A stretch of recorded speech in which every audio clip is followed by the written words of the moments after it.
बार बार एक ही झूठ यानी वक्फ कानून पर फिर मुस्लिम जमात का प्रोपेगेंडा शुरू और इसी प्रोपेगेंडा की हम बात कर रहे हैं। संविधान से बड़ी है क्या वक्फ की लूट, यह बड़ा सवाल उठ खड़ा हुआ है। सरकार जब जब राष्ट्रहित में कोई कड़ा और जरूरी कदम उठाती है जिसमें लोगों को लाभ मिले, तब तब वही पुराना मुस्लिम प्रोपेगेंडा एक्टिव हो जाता है। आप तस्वीरें मेरे बगल में देख पा रहे होंगे। अब जब केंद्र सरकार वक्फ बोर्ड की मनमानी और जमीनों पर कब्जे पर लगाम कसने के लिए नया वक्फ कानून लेकर आई है, तब all India Muslim personal law board समेत तमाम मुसलमान संगठन फिर से वही रटी रटाई स्क्रिप्ट लेकर सामने आ गए हैं।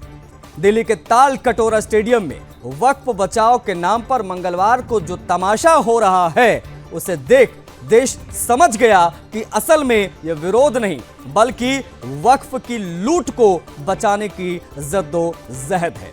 All India Muslim personal law board की अगुवाई में जमात इस्लामी, ओवैसी समेत दर्जनों इस्लामी चेहरे जमा हुए और एक सुर में वही पुराना राग अलापा, हमारे हक छीने जा रहे हैं। सवाल यह है कि जब वक्फ की करोड़ों की संपत्तियां खुद सरकार की नीतियों की वजह से पारदर्शिता की ओर बढ़ रही हैं, तो ये बौखलाहट, ये घबराहट क्यों बार बार इस देश में मुसलमानों का एक वर्ग बाकी समाज को गुमराह करता है? क्यों हर बिल, हर कानून को मजहबी एंगल देकर देश की एकता को चुनौती दी जाती है?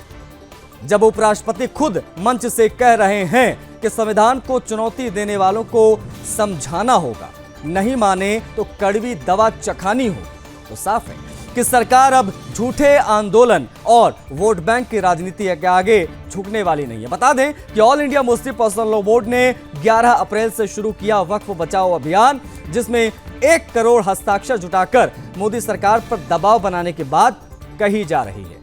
मगर सवाल यह है कि क्या यह वाकई समाज के हित में है या कुछ मौलाना और मजहबी ठेकेदार जो अब एक्सपोज हो गए हैं, वो अपने निजी जायदादों को बचाने के लिए, अपनी निजी प्रॉपर्टीज को बचाने के लिए ये कोई कोशिश कर रहे हैं। इत्तेफाक नहीं है कि CAA, 3 तलाक, UCC हर मुद्दे पर मुस्लिम जमात ने यही तरीका अपनाया।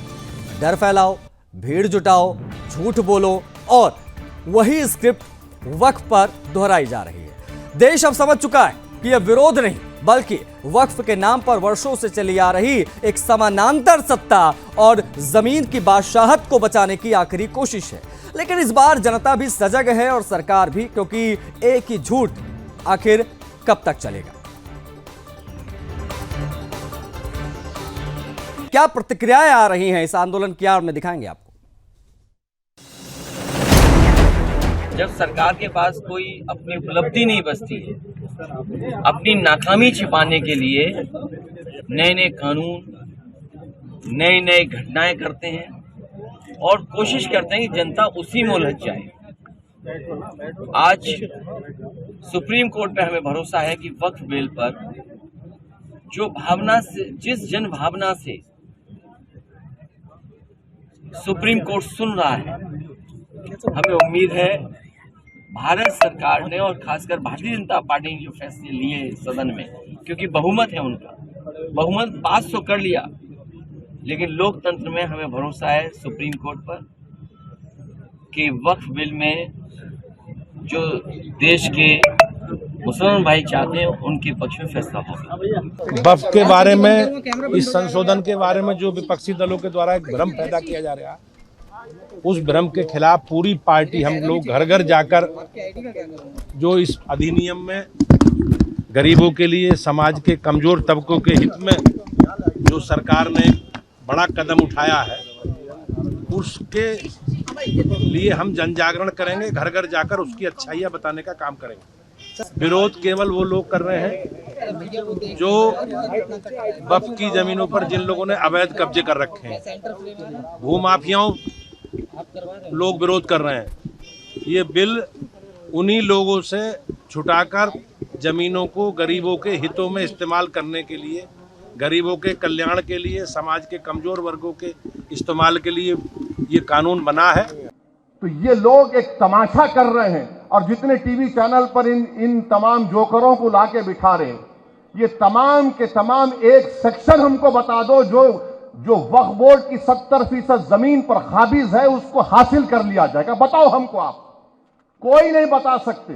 कानून इसलिए बनाया गया ताकि आरएसएस के 100 साल के जश्न जो मनाया जा रहा है, ये आरएसएस को एक तोहफा देने के लिए और इस मुल्क के सेकुलरिज्म को, इस मुल्क की आइन को कमजोर करने के लिए, इस मुल्क की तहजीबों को खत्म करने के और मुसलमानों के ईमान पर, उनकी मजहबी इबादत गाहों पर निशाना बनाने के लिए। और मैं कल्बे जवाद साहब को फोन करके बताया हूं कि सेक्शन 3D पार्लियामेंट में इस पर कोई बात ही नहीं किया। मैंने कहा कि 100 ASI के प्रोटेक्टेड मॉन्यूमेंट चले जाएंगे, दिल्ली के 180 ASI के मॉन्यूमेंट से वक्फ की जायदाद नहीं रहेंगे। अब वो निकल गए हमारे हाथ से। इवैक्यू प्रॉपर्टी एक्ट हमारे हाथ से निकल गई, जो पंजाब हरियाणा में हजारों एकड़ जमीन है सब हमारे हाथ से निकल गई। हम तो पहली बार 2014 में मंत्री बने। हमने जिंदगी भर हम लोग विपक्ष में बैठ करके काम किया है। हम लोगों ने कभी नहीं कहा कि संसद का कानून को हम नहीं मानेंगे। हम लोगों ने कभी भी सड़क पर उतर के नहीं कहा। हम लोग दबाव डालते थे, कानून बदलना चाहिए, कानून बनाना चाहिए, ये कहते थे। हमने कभी ये नहीं कहा कि संसद का कानून को हम नहीं मानेंगे। हम कैसे कह सकते हैं इस देश का नागरिक होते हुए। इसलिए ये लोग जो काम कर रहे हैं, ये देश को बहुत नुकसान पहुंचाने वाले हैं और ये गलत फहमी में ना रहे। मुसलमानों में भी बहुत बड़ा वर्ग के लोग, लाखों लोग आकर के प्राइम मिनिस्टर मोदी जी को धन्यवाद दे रहे हैं, थैंक यू बोलने के लिए आ रहे हैं। मेरे पास भी लाखों लोग आ रहे हैं। इसलिए इसमें सिर्फ मोदी जी ने एक वक्फ बिल ला के अपने लोगों को कहकर जबरदस्ती से ये वक्फ बिल बना लिया। भाई आज तक उस पे किसी का तकरार ही नहीं था, लेकिन अब जहां झगड़ा नहीं हो रहा था, जहां डिस्प्यूट नहीं है, वहां मोदी जी डिस्प्यूट कराने लगते हैं। वक्फ संशोधन अधिनियम जो संसद से पास हुआ है, उसके अंदर निश्चित रूप से ये जो कानून बनाए देश हित में बनाए और मुस्लिम जो गरीब परिवार है उनके हित में ये कानून आया है। और इसको लेकर देश भर में जिस प्रकार से विपक्ष और कुछ मुस्लिम नेता है जो इसको माहौल को खराब करना चाहते हैं, और मुझे लगता है कि इसको लेकर तकलीफ उन लोगों को है जिन्होंने वक्फ की संपत्ति पे कब्जा किया है। ऐसे जो लुटेरे हैं, उन लुटेरों को ये पीड़ा हो रही है और वो होनी भी चाहिए। लेकिन जो ये कानून पास हुआ है, इससे आने वाले समय में जो गरीब मुस्लिम परिवार के लोग हैं उनको न्याय मिलेगा। उनके जो ये जमीन है उनसे वापस लेके और उनके लेकर जन जागरण अभियान के। तो वक्फ संशोधन कानून के विरोध में जिस प्रकार से दिल्ली में आयोजन हुआ, भाषणबाजियां हुई, बयानबाजियां हुई, इन सभी की बेहतर जानकारी के लिए हम कनेक्ट होंगे हमारे सहयोगी मीनाक्षी से, जो वहाँ मौजूद रहे। उनसे हम बातचीत करेंगे और समझने की कोशिश करेंगे कि आखिर किस प्रकार का ये पूरा आंदोलन जो प्रोपेगेंडा के तौर पर दिखाई दे रहा है वो धरातल पर नजर आया। मीनाक्षी, दिल्ली के तालकटोरा स्टेडियम में किस प्रकार का ये पूरा आयोजन वक्फ कानून के विरोध में दिखाई दिया, बताएं पूरी जानकारी। बिल्कुल, देखो आशीष, मैं उस वक्त वहीं पर मौजूद थी जिस वक्त ये प्रेस कॉन्फ्रेंस की जा रही थी और इस प्रेस कॉन्फ्रेंस में पुरजोर तरीके से जो है वहां के सभी जितने भी मेंबर्स थे वो सरकार का विरोध करते हुए नजर आए, प्रधानमंत्री को चुनौती देते हुए नजर आए देश के। और इसके साथ ही उनके एक नेता ने तो ये तक कह दिया कि पंचर हम पहले बनाते थे लेकिन अब हम पंचर करेंगे, पंचर करने का टाइम आ गया है। तो सीधी धमकियां यहाँ पर जो है दी गई है सरकार को और उन लोगों को जो वक्फ को सपोर्ट कर रहे हैं। तो इसके साथ ही यहाँ पर यह भी देखने को मिलता है कि वक्फ संशोधन अधिनियम के खिलाफ यहाँ पर जो मुस्लिम संगठन एक सुर मिलाते हुए नजर आए थे और लगातार इसके खिलाफ अपनी आवाज उठाने के लिए रणनीति जो है वो अब तक उन्होंने तैयार कर ली है। और अगले 15 दिनों के दौरान ताबड़तोड़ सभाएं, बैठकें, जैसा कि आपने कहा था कि तमाशा होने वाला है और देश को बहुत बड़ा तमाशा यहाँ देखने को मिल सकता है। इस बीच 24 अप्रैल को दिल्ली के इंडिया इस्लामिक सेंटर में जमात ए इस्लामी की जो लीग विंग है वो भी जो है प्रोटेस्ट करने वाली है, प्रोटेस्ट करती हुई नजर आएगी। और इसके साथ ही वक्फ बचाओ सम्मेलन आयोजित करने वाली है। और सम्मेलन में जमीयत उलेमा ये जो हिंद के जो अध्यक्ष हैं मौलाना अशरफ मदनी, वो उनकी तबीयत खराब हो गई थी, लेकिन देखिए आशीष की तबीयत खराब होने के बावजूद भी उन्होंने अपना मैसेज जो है वो लोगों तक पहुंचाया और अन्य पदाधिकारियों ने उनके मैसेज को वक्फ पढ़ा। बचाओ अभियान इसका नाम दिया गया है। ये भी जानकारियां मिल रही हैं कि 1 करोड़ हस्ताक्षर वगैरह कराए जाएंगे, फिर उसको मोदी जी को भेजा जाएगा। इससे संबंधित क्या जानकारी है, कितने क्या फेज वाइज ये सब कुछ होने जा रहा है?